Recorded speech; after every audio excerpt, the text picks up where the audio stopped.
All right, y'all, and welcome back. We are nearing the end of this thing. After this section, I think we have two more, so that's not bad. All right, so we're fixing to change gears a little bit. We had been talking about finding zeros of polynomials, and today we're going to talk about a couple of types of functions. We're going to talk about exponential functions, and then that's going to lead us into later talking about logarithmic functions. So first of all, exponential functions, they're a lot like other functions, but unlike the other things we've done, the variable is going to be in the exponent. And here is an example. We have 2 raised to the x power. All right, so that's going to be a little different. We're going to work from the idea of a function works the same way. It's just that now we have our variable up here. It's going to change the way we work it just a little bit, but not significantly. All right. But to do this, we've got to remember how certain things work. And the first one is negative exponents. So for instance, if I had x to the negative 1, that would be 1 over x. All right? If I had 3 to the negative 2, that is 1 over 3 squared. You take the reciprocal of it and raise that to a power. What is this? Well, this is 1 over 9. What if I had 1/2 to the negative 2? Or sorry, to the negative 3. That's going to be 2 to the third. We're taking the reciprocal of 1/2 to the third power, and we know that that is 8. All right, so that is how negative exponents work. We are going to have to remember how to do that. Fractional exponents might come up. Remember that if you have, for instance, 4, no, yeah, 4 to the 3 halves power. What does that mean? The number on top is the power, so this is going to be 4 to the third, and then the number on the bottom is the root, so this is 4 to the third under the square root. And we could calculate that. 4 to the third is 64. The square root of 64 is 8. That's how fractional exponents work. And the 0 power. Anything to the 0 power is 0. So if I had 1/2 raised to the 0 power, that's 1. Why is that? That's just the way it works. Okay? It was defined that way, and that's the honest truth. What if we had, 733 to the 0 power? Well, that answer is going to be 1. Anything to the 0 power is going to be 1, with the exception of 0. And what is 0 to the 0 power? That's not a subject we're going to get into today. All right, so let's look at how we can actually work with these exponential functions. How can we evaluate them? The first one would be something like f of x is going to be 5 raised to the x power. All right, so let's look at that. So then, what if we were asked to find f of 2? Well, functions work the same way. This means put a 2 wherever there was an x up there. So this is now 5 to the second power, which is 25. All right? What if we said, what is f to the negative 1? That's going to be 5 to the negative 1 power, which is 1 over 5. All right, this is how exponential functions work. We have the base staying the same, but we're changing the exponent. If I said, what is f of negative 3? Well, that's going to be 1/5 raised, it's going to be 5 raised to the negative 3, which, as I've said, is like saying the reciprocal raised to the third power. What is 1/5 to the third? 1 over 125. Raise the top to the third power, raise the bottom to the third power. Okay, so this is evaluating exponents. And when it's a whole number, people usually don't have any problem. It's when we change it to something different that people kind of have a problem with it. So let's come up with a different function. Let's call it g of x. Let's say that g of x is 1/4, sorry, 1/4 to the x power. All right. So what's g of 1? G of 1 is 1/4 raised to the first power. Anything to the first power is just that thing. Okay? So 1/4 to the first power is just 1/4. Similarly, same deal. What is g of 3? Well, that's going to be 1/4 raised to the third power, which is 1/64. Because 1 to the third power is 1. 4 to the third power is 64. Let's see. What is g of -2? This is going to be 1/4 to the -2 power. Remember, negative means we're raising the reciprocal to the power. The reciprocal of 1/4 is 4. So this is going to be 4 to the second power, and so that's 16. All right, so that's how we evaluate these exponential functions. And remember, we've got to remember 3 things: how negative exponents work, how fractional exponents work, just in case that comes in there somewhere, and then how the 0 power works, and that will definitely come in.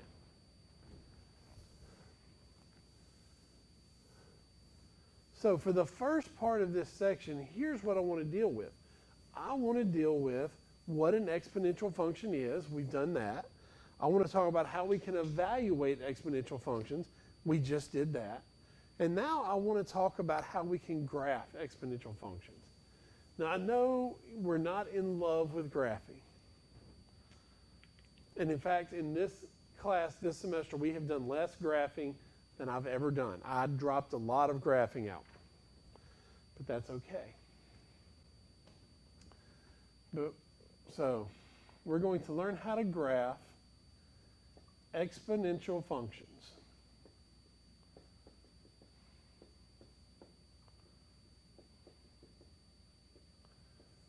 All right. So to do that, we're going to learn what exponential functions look like in their standard form. So we have a standard form for an exponential function. And what does that look like? Well, it's f of x is equal to a base to x minus a plus c. All right. So here's what we're going to do.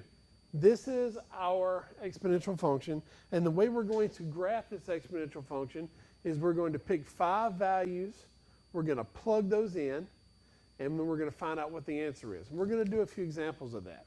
But we're going to use just a little bit of knowledge about this to talk about what numbers we should choose. So for instance, right here, this A can be used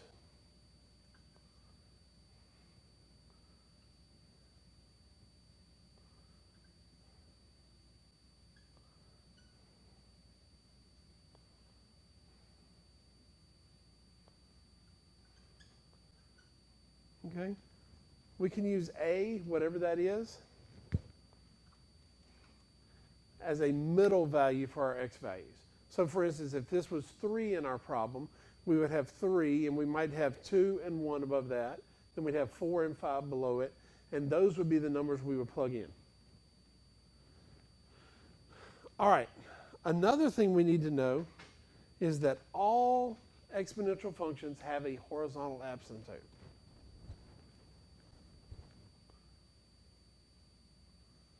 So I'm going to write that. All exponential functions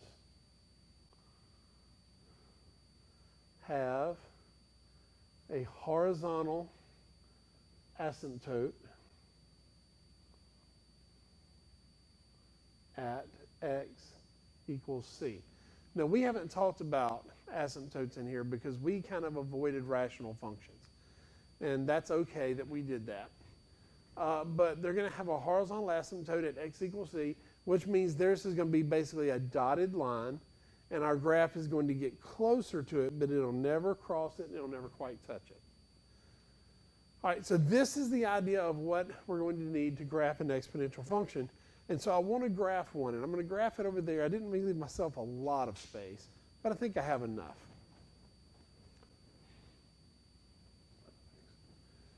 So, example number 1. F of x equals 2 to the x plus 1 minus 2. And so down here, I'm going to draw my graph. Okay, from the very beginning, the first thing I want to do is I want to find my horizontal asymptote. I want to go ahead and do that and get it over with. So I'm going to have a horizontal asymptote right here from this green. I don't want to really erase that. Let me just kind of do this or circle it. So I have a horizontal asymptote at y equals negative 2. I said x equals c here. I am sorry, that should be y. A horizontal line has y in the exponent. All right. So I'm going to go down to negative 2, 1, 2, and I'm going to draw in this horizontal asymptote. There we go. Now, the next thing I want to do is I want to make a chart of values. And to do that, I'm going to erase just a little bit here. All right. I needed some space. I've made that point. So I'm going to make a chart of x and then f of x, which we know is the same as y. And I've said that I'm going to pick 5 values for x and plug those in.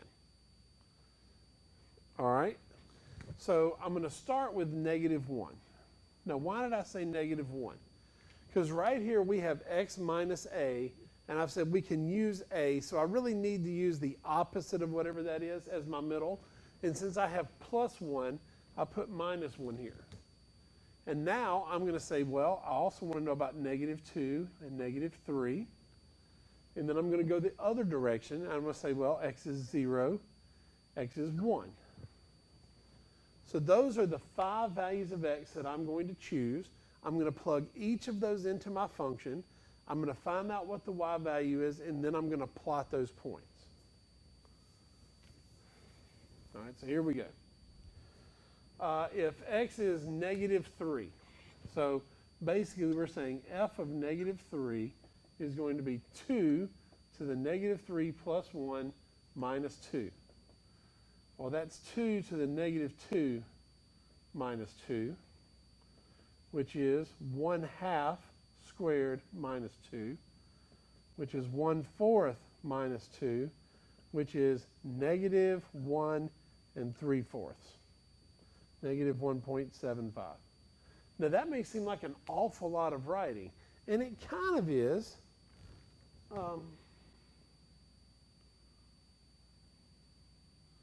It appears that I've done something wrong here.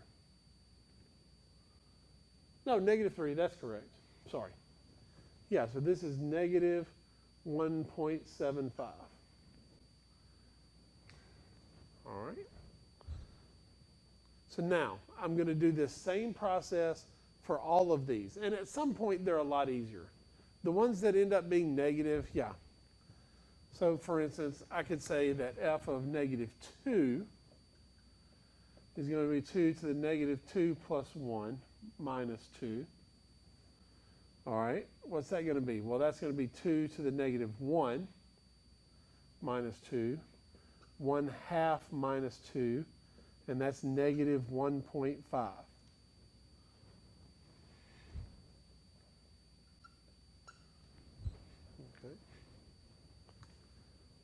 So now let's just continue. What if I have f of negative 1?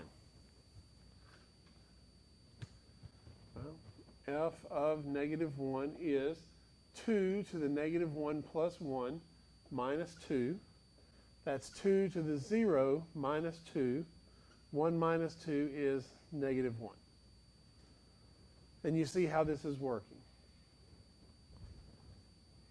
Okay, what is f of 0? That's 2 to the 0 plus 1 minus 2. That's 2 to the first power minus 2. That's going to be 0. Okay. Finally, what is f of 1? 2 to the 1 plus 1 minus 2. That's 2 to the second power minus 2. 4 minus 2 equals 2. All right, I did a lot of calculations there. But realize that you can actually put this in your calculator and then kind of go back and do the entry again, and you can mechanize this process and get those values pretty quickly if you work for that. All right, so now I've got all of my points. I just need to go put these on the graph. So I need to go as far down as negative 3. So 1, 2, 3 to the left. As high as 1, so we'll go a couple. I need to go up to 1, 2. And that should be enough points to get these in there. All right, so let's start from bottom. X equals 1, y equals 2. 1 to the right, up there. Second point, 0, 0. It's right here. Third point, negative 1, negative 1. This point, negative 2, negative 1.5. This is negative 2. Negative 1.5 is going to be right there. And then finally, negative 3, 1.75 is going to be a little closer. And so I'm going to try to draw this. This is what we get.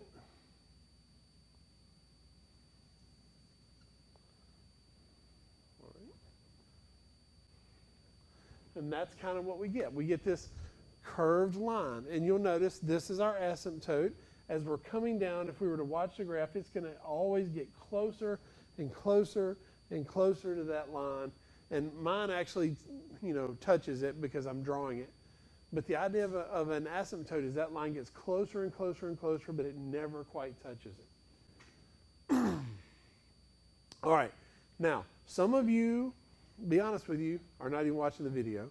Some of you tuned out when I said graph. And some of you tuned out when I started doing 5 calculations because that was too much. Y'all, this takes time. But honestly, all we're doing is plugging numbers in there. We're plugging in an x value, getting a y value, and plotting it. You can do this.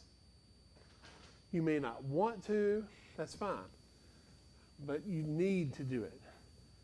Why do you need to do it? Because just, there's something about learning to do stuff that's different, that's good for you. It makes your brain work. Okay, so I want to graph one more. Let's pick one that looks a little weird. There we go, f of x equals 1/2 to the x plus 1. All right, so this time I'm going to have plenty of room. I'm going to come over here. From the very beginning, because of this right there, positive 1, I have a horizontal asymptote at y equals positive 1. And I'm going to go draw that in. So here is 1 right there. And there will be a horizontal asymptote just going across right there.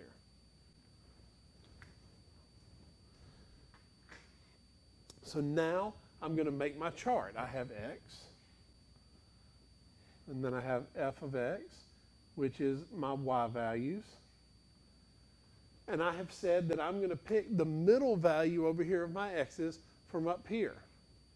But I don't have x minus anything. I don't have x plus anything. And in that case, we're going to go with 0. All right? So then I want to go a couple below. a couple above. All right, and then we're going to plug these in. Now, I don't know if I'm going to do all of these because at some point it becomes doing the exact same thing we've already done. All right, but let's just do the first few. F of -2, because I'm plugging in -2, that's going to be 1/2 to the -2 plus 1. All right, I'm just going to go straight across. What does 1/2 to the -2 mean? It means raise the reciprocal to the second power. The reciprocal of 1/2 is 2. So this is now 2 to the second power plus 1. That's 4 plus 1, which is 5. So if you put in -2, you get 5. Now, again, that shouldn't surprise us because we are taking a fraction to a negative power and we're getting a whole number. That's the way it should work. All right, what is f of -1? Well, that's 1/2 to the -1 plus 1. All right, that means we're going to flip it. This is going to be 2 to the first power plus 1, and that's going to be 3. All right, 2 to the first is 2. And let's continue. Let's see what's f of 0. F of 0, this is 1/2 to the 0 plus 1. Anything to the 0 power is 1. So we get 1 and 1. We're having some fun on the whiteboard all day and all of the night. I'm very ashamed of myself for saying that. Anyway, but I was young once. All right. So far we've got all whole numbers. Now, what I'm expecting to happen when I start raising this fraction to positive powers, I'm expecting to get fractions for an answer. So let's just see what happens. F of 1. This is 1/2 to the first plus 1. That is 1.5, which is 1.5. Yep. Kind of what I expected. F of 2. 1/2 to the second plus 1.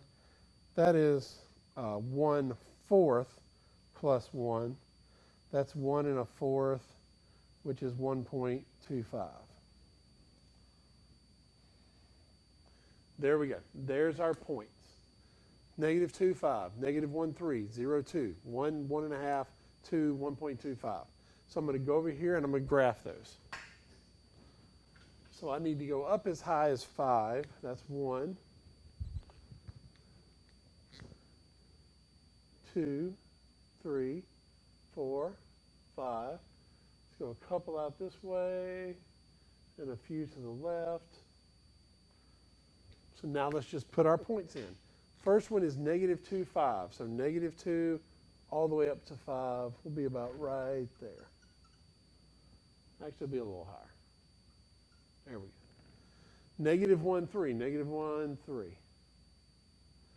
At x equals 0, y is equal to 2. And we see that we get the shape we're expecting. At x is 1, we get 1.5. Well, 1.5 is about right there. At x equals 2, we get 1.25. That's closer. And so we get a drawing that looks something like that. Again, it's going to be a curved line, and that line is going to approach the asymptote. So that's graphing. If you need to see more graphs, I have 3 or 4 of them worked in my notes. You can look those up. But the idea is the same. You're just plugging in those values. Now, I want to walk back here and look. Yeah. I'm going to pause here for just a minute. Actually, I'm going to make another video. So this is the end of the first video.